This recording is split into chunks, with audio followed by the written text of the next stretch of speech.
Hi, and welcome to the session on running Linux web apps easily and securely on Azure App Service with your host, myself, Stefan Shakow.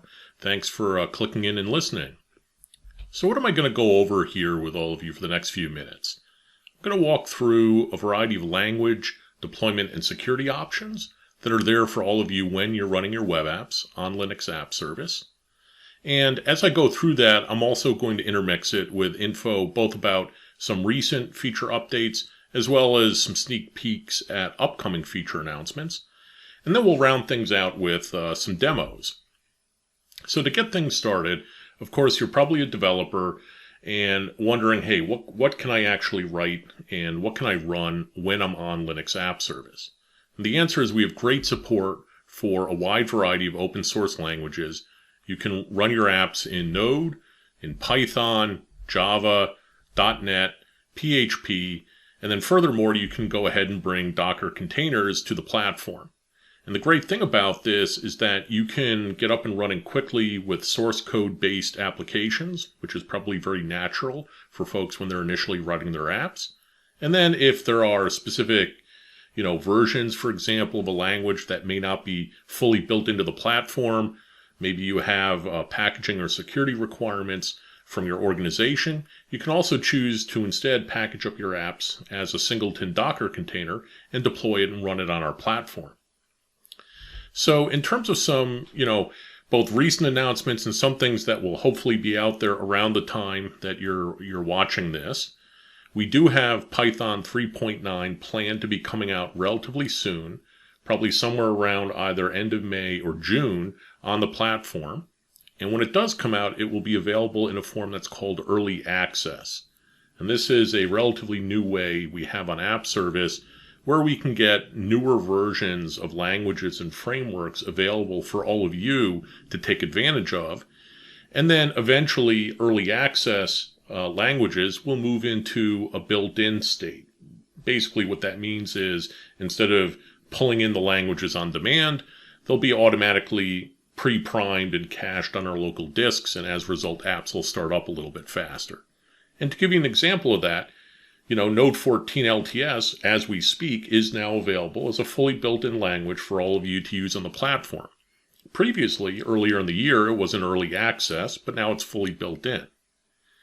Also, because we're, recording this right around the build time frame, .NET 6 Preview will be available on Linux App Service in early access relatively soon.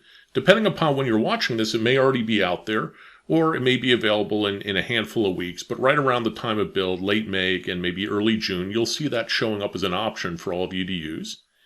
And then also, if you happen to be a Java developer, we have the JBoss EAP product available in preview form on Linux App Service.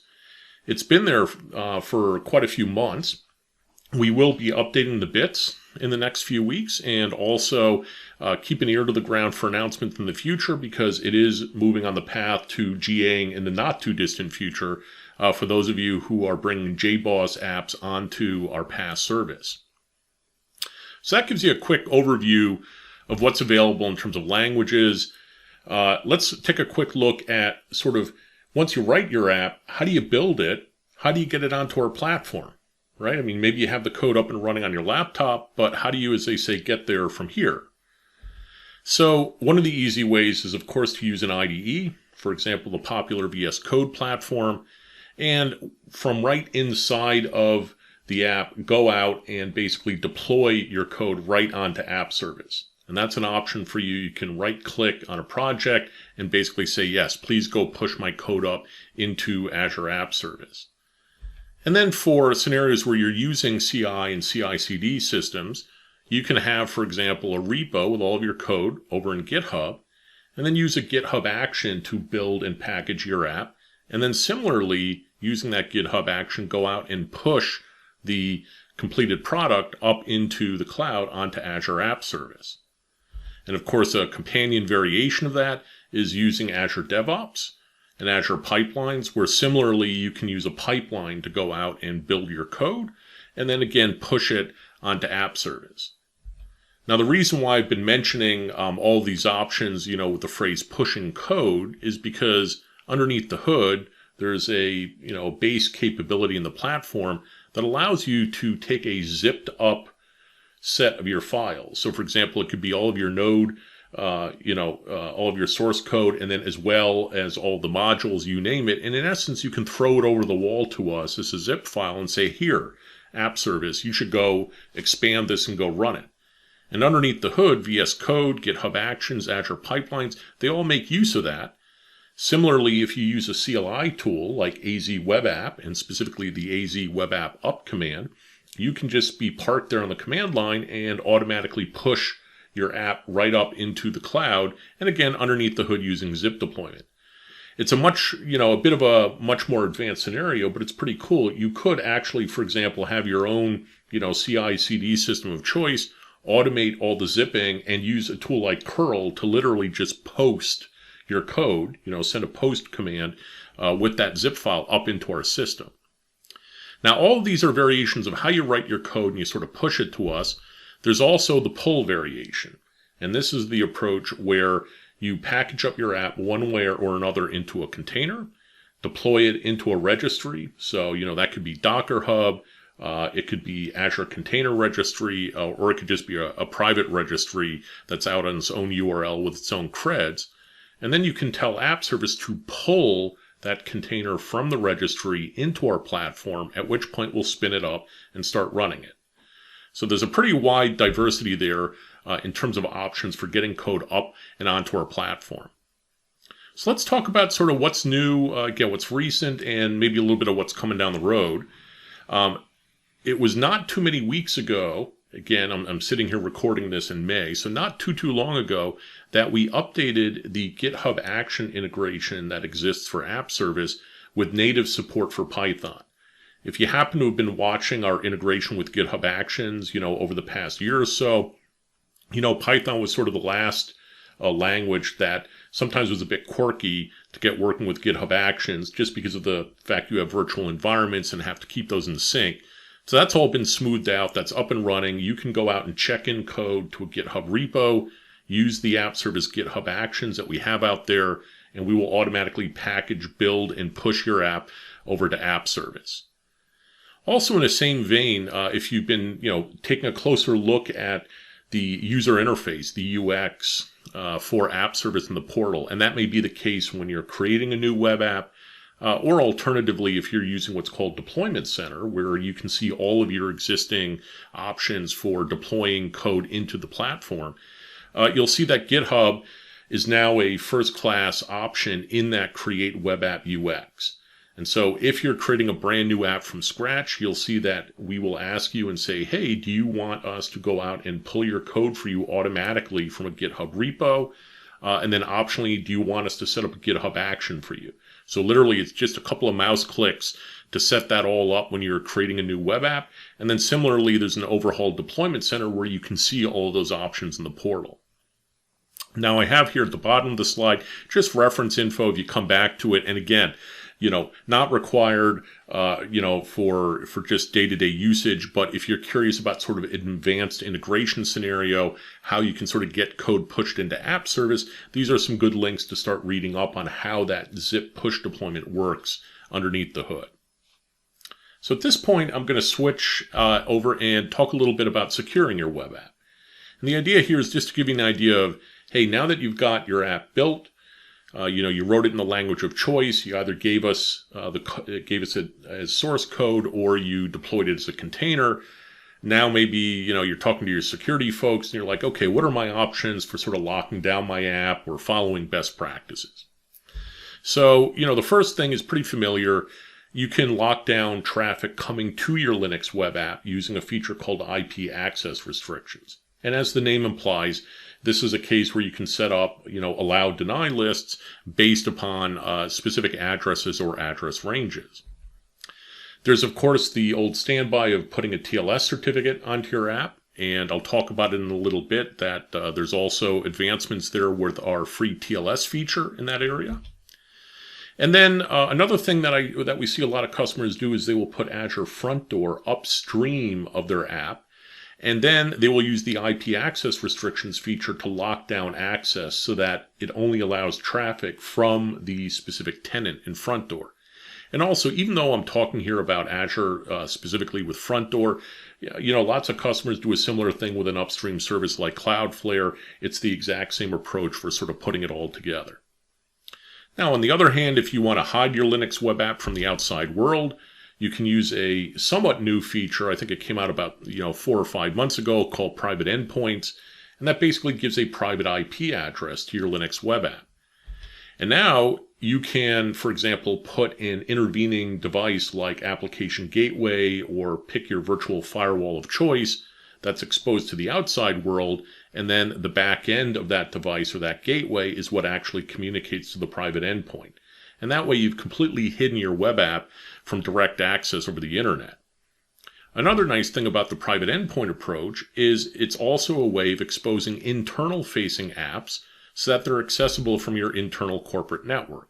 So you can be sitting there at work, working on a machine, and go access a website. The request will, in essence, go out into Azure on your corporate virtual network, and then will come into that secure private endpoint without ever traversing the internet. Now, in terms of back-end connectivity, lots of folks, of course, have all kinds of data stores running in Azure. It could be databases, storage accounts, you name it. And sort of just like you can use a virtual network to secure inbound traffic, you can also, with a Linux web app, connect it using what's called regional virtual network integration to your VNet. And then from there, the network traffic flows securely to your back-end databases, storage accounts, and you name it. And along with that, you can also reach endpoints that are inside of your corporate network. So sometimes you may have heard of it. There's like something called ExpressRoute. So you can have a web app that's running on Linux App Service connected to your virtual network and then tunneling through the ExpressRoute circuit all the way back to a data center that's under your control, which is, maybe running an Oracle database on some hardware in your data center. Now, all of this is talking about physical layer security. There's also some sort of application level security concepts you may have heard of. You can go out and use what's called a managed identity when you're running apps on Linux App Service. So there's a user identity and a system identity. What's useful about this is instead of having a password and a username and it's all in clear text and all the problems that come with that, you can, for example, go connect to a backend database using a managed identity instead. So it's a more secure way of doing that kind of authentication. And then similarly, we also have good support with integration with Azure Key Vault. And that is a feature where, for example, you can store any kind of secrets. Maybe they are plain text credentials. Maybe they're certificates. Maybe they're other secret values.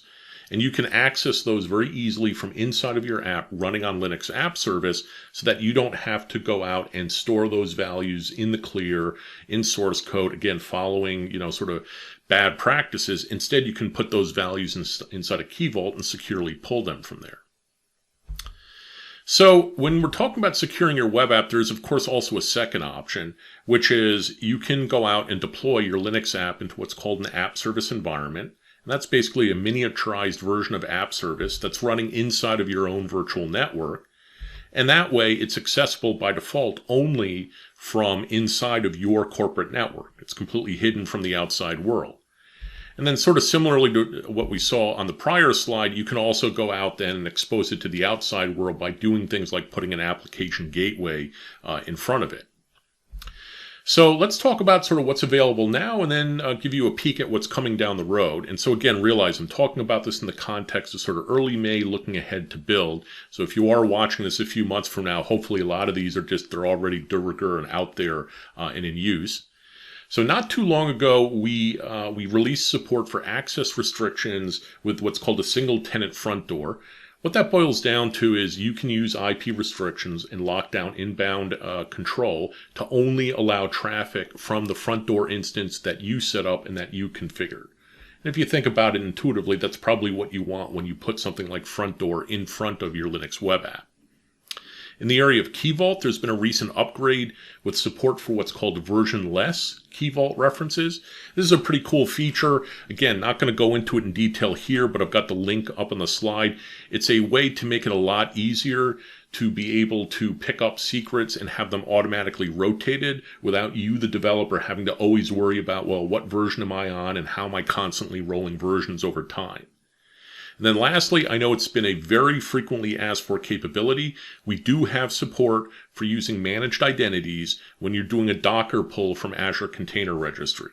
And we have support for both user-assigned identities as well as system identities. And I've got the link up here on the how-to docs that we currently have written up. And hopefully in the coming weeks or months, we'll also get this guidance moved up into the mainline Azure docs. And then lastly, what we should be GAing finally around build, and again, it might be right at build or slightly after, we'll see how it pans out here in the next few weeks. The free TLS feature, otherwise known as App Service Managed Certificates, will be GAing. Remember, that is the feature that it has support for both, fully qualified domains as well as root or apex domains. And it also will automatically renew the certificate for you when the time comes. It's roughly every 4 months or so we'll go through and kick off a renewal cycle, and the certs last for about 6 months. So that's been out there for preview for quite a while, but finally we will be GAing it, and certainly look forward to it because definitely from the usage we see, it's a very, very popular feature. And then in the area of app service environments, again, if you've been looking at what's out there on the platform, you know it's been in preview for much of 2021. It brings a lot of capabilities. Specifically for Linux, it brings much faster and much more consistent scaling times relative to the earlier generation of ACE. And we are also rolling out support here over the course of May and into early June, support for availability zones, specifically with automatic zone resiliency, so you don't have to go out and do any kind of funky partitioning or zone pinning, and also support for both public-facing and internal-only ACEs. So I've got the link up here on the page that goes to the overview of everything on app service environments. And again, depending upon when you're listening to this, the ACE v3 preview and the refresh features may already be out there and available for all of you to use. So that's a lot of info on security. Let's talk about monitoring and logging. Because once you're up and running and you've secured your service, you want to know what are my options for actually seeing what's going on with my app. So we have built into the platform streaming logs as well as the ability to save logs to the remote file system associated with your app. We have support for numeric metrics using Azure Monitor, so that can tell you things like, hey, what's my CPU utilization? Or hey, how many requests am I getting every minute on my app?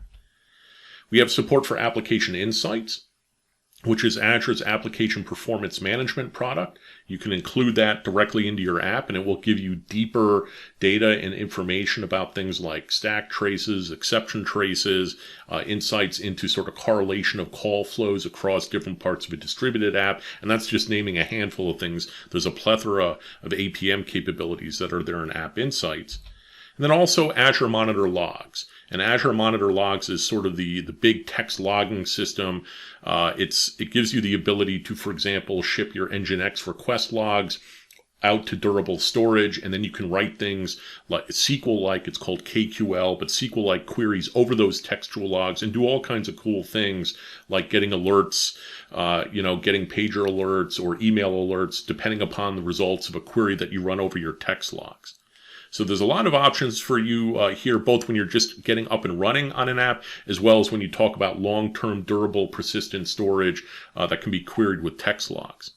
And then last but not least, if you pipe your text logs into Azure Monitor Logs, that part of Azure can also ship the logs downstream to, for example, storage and event hubs, which also enables integration with third-party providers. So, for example, you can connect Splunk to event hubs, and instead of using KQL to analyze the text log stream data, you can instead pipe it into Splunk and use that. Now, in terms of what's coming up, there are a couple of things in the area of App Insights where we will be adding a capability called codeless attach for App Insights. It's been there for a while on some of the combinations of languages we have on Windows. We are going to be shipping it here again around build with support for Node and Java on Linux App Service. And what I love about this is that if you're like me, you probably don't remember to include App Insights in your features when you're first writing them. So what you can do is you can come to an app that already exists, you can turn it on, and once you turn it on, as your app starts running, we will automatically instrument and collect a bunch of baseline information, exceptions, you name it, and stream it into App Insights. So it's like an autopilot, automated version of instrumentation for your app. There's no need to compile the SDK into your application. Like I said, you can use it for existing apps and just turn it on. And also you'll see it there in the portal if you happen to go through and create a new web app. It's one of the options that you can choose at the onset. And so I've left some links here on the screen for you where you can read more about the capability. So, okay, that's a whirlwind tour of, what we can do on the platform. Let's take a look at a couple of demos that highlight some of what we've been talking about here.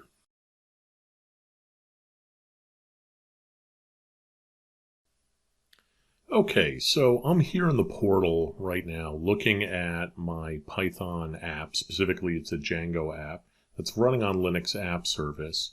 And one of the first things I'm going to do is just show you quickly what's involved with getting a free TLS certificate configured for my application.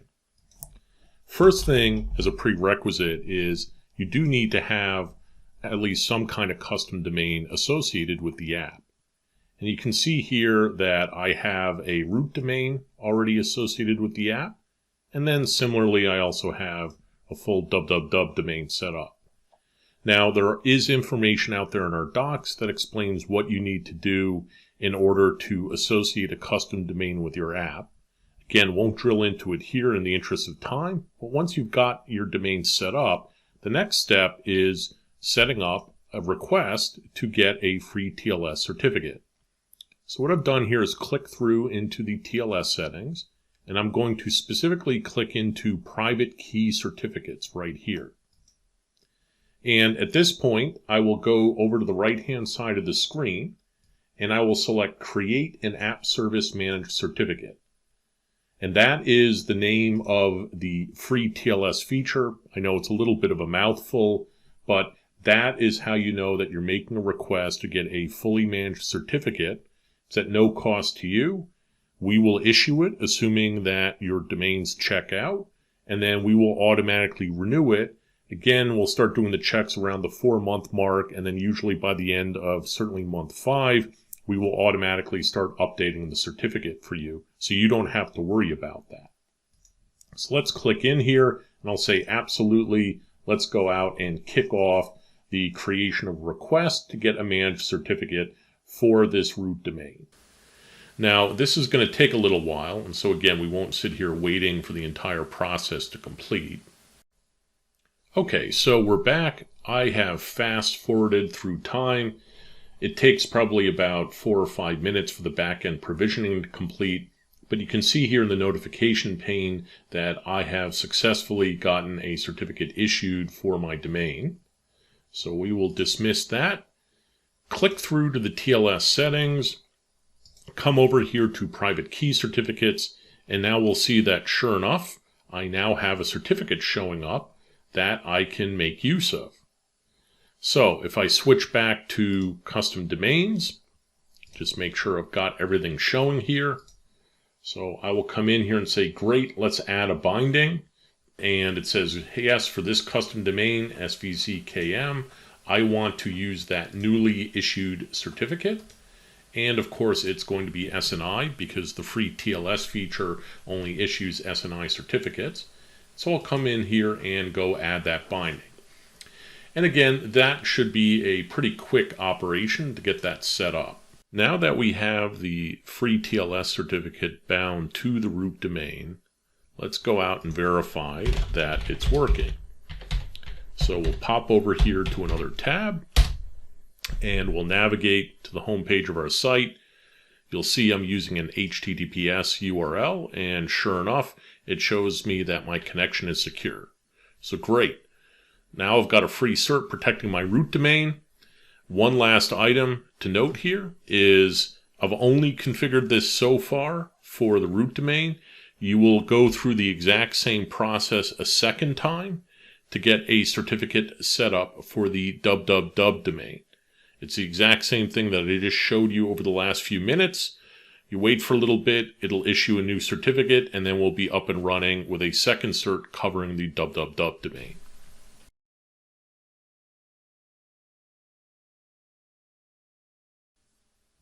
So before we take a look at the Python app that we configured earlier with the free TLS certificate, I wanted to take a minute just to show what it looks like to set up a GitHub action when you're creating a new web app in the portal. Now I'm here in the portal, already filled out the basic information for my Python app and specified it's going to run on Linux. And I will click in here to the new deployment tab where I can choose to optionally specify that we should pull the code from GitHub and go build it. So I will click on Enable to turn on that capability, and then I will point at my organization in GitHub, and I will see all of the available repos that I have access to. And you can see here, there's the Python GitHub Action demo site that we've been using. And for simplicity, I'll say, great, let's go point it at the master branch. And then if I scroll down here a little bit, you can see I can get a preview of the workflow file that we App Service will automatically generate on your behalf, and we will automatically insert that into your repo. And it contains the appropriate commands to check out the code in GitHub, go do the necessary build steps, and then go out and upload that built code into App Service. And so it uses a variety of specific GitHub actions that we have built that make it possible to build the app and sort of throw it over the wall into App Service. Great thing about it is you don't need to do anything in terms of knowing how to construct this or create this. We will do this automatically on your behalf. You just set it up like I've shown here in the portal, and the end result is you will get an app on App Service that will automatically get updated each time you do a commit into the specified repo and branch. So let's go take a look at that in action. Okay, so we're back here in the portal, and I've switched over to the overview page for the Python app we were just looking at earlier. And I have highlighted the information here that shows you this app has been hooked up to a GitHub project and a repo. And also behind the scenes, we configured it with a GitHub action so that when I make a change to the code in that repo, it will automatically kick off a build and it will refresh and deploy the new bits over onto App Service. So as a first step, I'm going to switch over to VS Code and make a change. So here we are in VS Code. I've already made a very quick text change to the home page. And down here in the console, I'm going to kick off a push and go push that change up over to GitHub. Now, so far, I'm just sitting here on my laptop making these changes. Let's flip over and take a look at what's going on in the GitHub side of the house. So here I am, already logged in to GitHub, and I'm looking specifically at the page showing me the status of my GitHub action. And probably not surprisingly, we've been doing a lot of edits and changes and run-throughs on this. But the main thing is you can see here right roughly in the middle of the screen that there's a spinning icon which is showing that GitHub has kicked off basically their workflow, their GitHub action, which behind the scenes will first build the Python app. And in concrete terms, that effectively means materializing all of the modules and dependencies that we have defined. And then secondly, it will actually deploy that built Python app over to App Service. Now, having done this a few times, I know it's probably going to take around 2 minutes. So we'll just go out and pause here for a second and let that build and deployment process complete. Okay, and now we're back.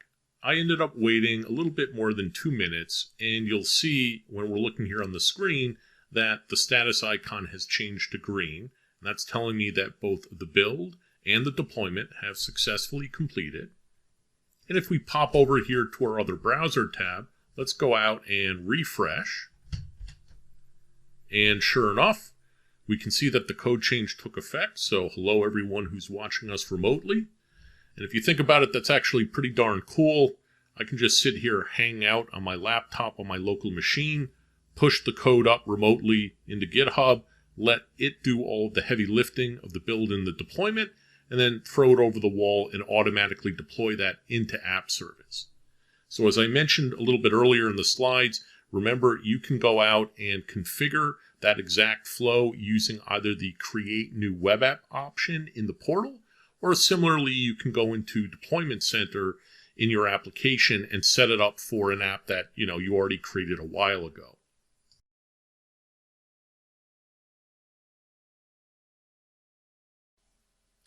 For this demo, I'm going to walk you through what's involved with setting up a containerized Java app running in a secure manner on Azure App Service. Now, right now, I'm on the screen that shows a pretty familiar starter application for Java written in the Spring framework. So this is the Pet Clinic app. And just to prove that, the app works, we'll come in here, search the owner list, and sure enough, you can see we are successfully connecting to a database, pulling in the info, and rendering it. Now, the interesting thing is that I have this app configured so that it can only be accessed from inside of my virtual network using capabilities like Private Endpoints for inbound connectivity and virtual network connectivity for outbound calls to the backend database. And to prove to you that I can only access it from what is here on the screen is my jump box inside of my virtual network, let's copy that URL and then go try to access it using the browser running on my laptop. And so you can see I get a forbidden error because even though clearly the URL is the familiar Azure Websites.net URL, you can't actually get to it over the public internet. Now, to give you an idea of what the DNS configuration looks like underneath the hood, I'm back on my jump box here, and earlier I did a quick NS lookup on the URL, and you'll notice that the resulting alias has this word private link in it, and furthermore, the IP address clearly is not a public address, right? This is a classic non-routable VNet internal address that I'm showing here. So again, just sort of proving to you that even though this looks and feels like a regular app running on the public multi-tenant version of Linux App Service, so specifically not an app service environment, I have locked it down so I can only get to it from inside of my virtual network topology. So let's flip back to my desktop and take a look at some more details on how that's been enabled. So first off, if I pop into the portal and just take a look at some of the network settings, I can see here, if I click into Configure Private Endpoint Connections, that sure enough, a private endpoint has been set up for my application. And remember, private endpoint, that's the terminology for the technology that lets you assign a VNet internal IP address to an app so that it will only accept traffic from your virtual network. And then the other thing I've done with my application is I've used virtual network integration so that the backend connectivity, right, all the calls going out the back of the application will route into this virtual network and specifically this subnet that I have inside of the virtual network.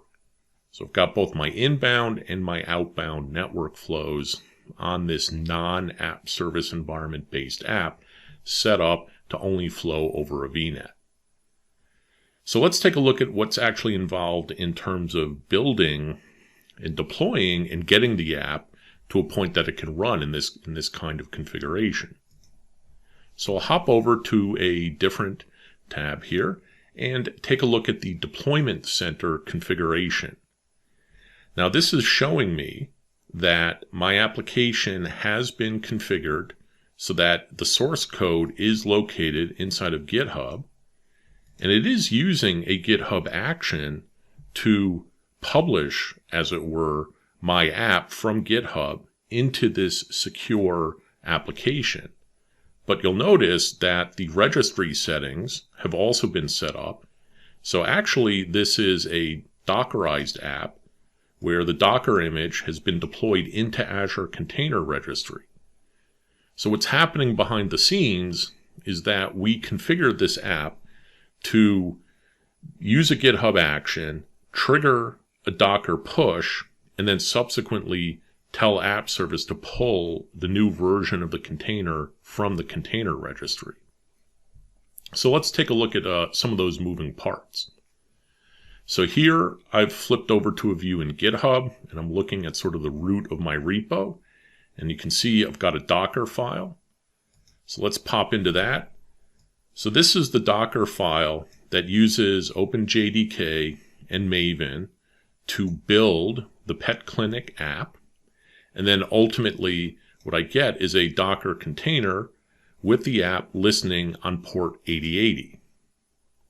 So far so good. The next step though is I need to be able to get that app built and deployed over to App Service. And that's done using a GitHub action and a custom workflow file. So let's go take a look at the structure of this deploy container YAML file. Now an interesting thing here is when we initially set up this app, we just went through the normal App Service provisioning process and said, yes, this is going to be a container-based app, and we had App Service automatically generate a workflow file that will automate doing the Docker build and also automate calling us up to tell us to do the pull of the new container.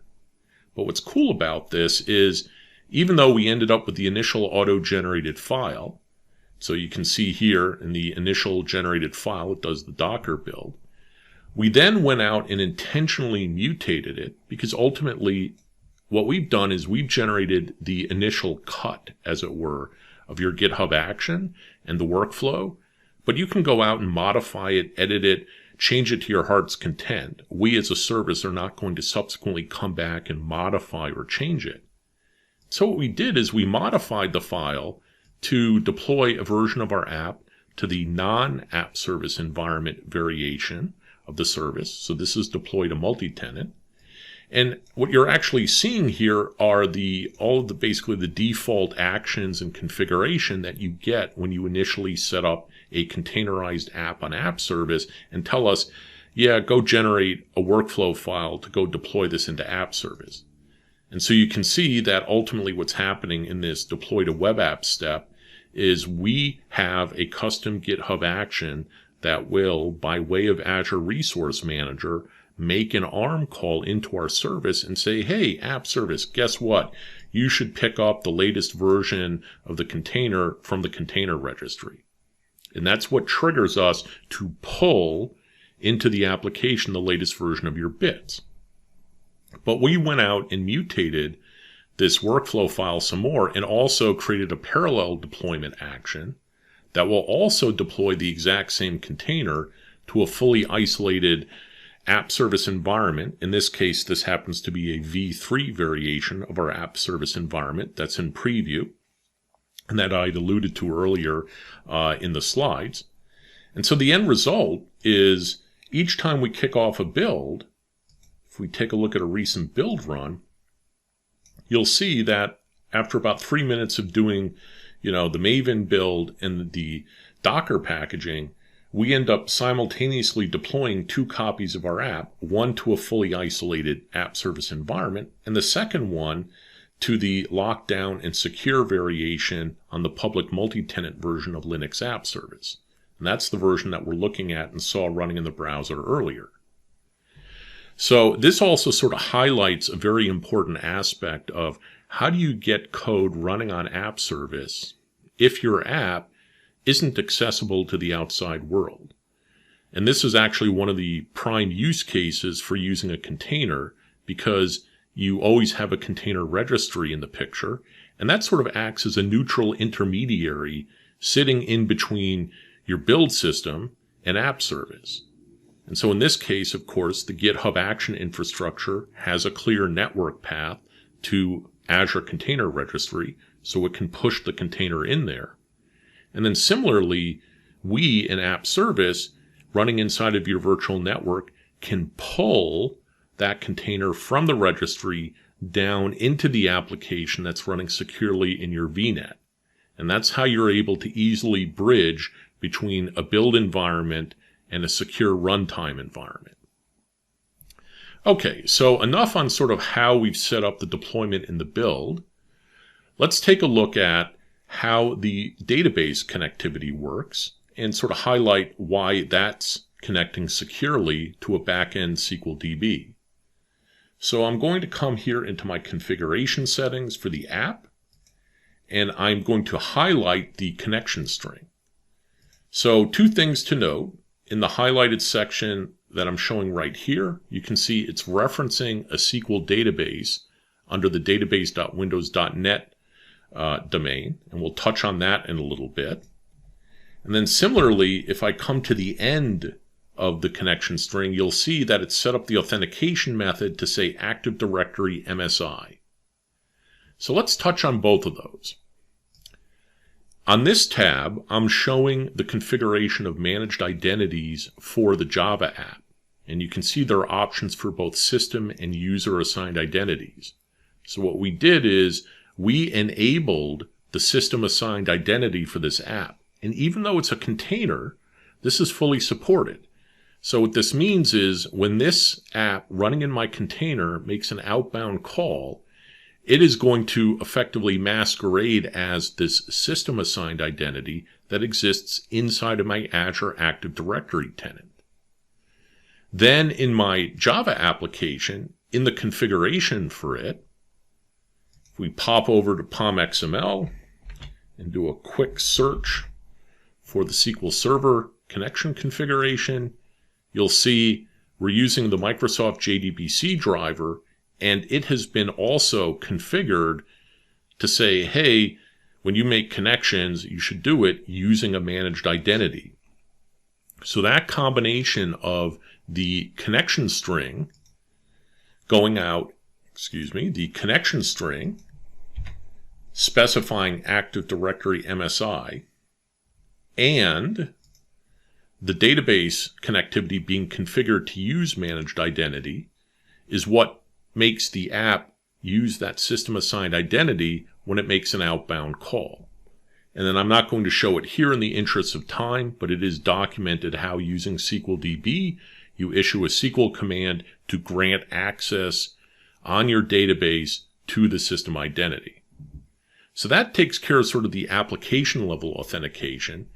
The other thing I wanted to touch on is that, of course, this looks like a public endpoint on my database server, but in reality it's not. So if I pop back over to my jump box running inside of the virtual network, and if I take a look at the configuration of that URL for the database server, you'll notice right here's Pet Clinic DB server, database windows.net. Very similarly to my application, that has an alias that has private link in it. And then you can see the actual IP address of my database server also is a virtual network internal IP. It's not routable over the public internet. And so that ultimately is how we take a straightforward Java app, the Pet Clinic app, and you saw that we locked it down so that both the inbound flows flow over private link and are hidden from the outside world.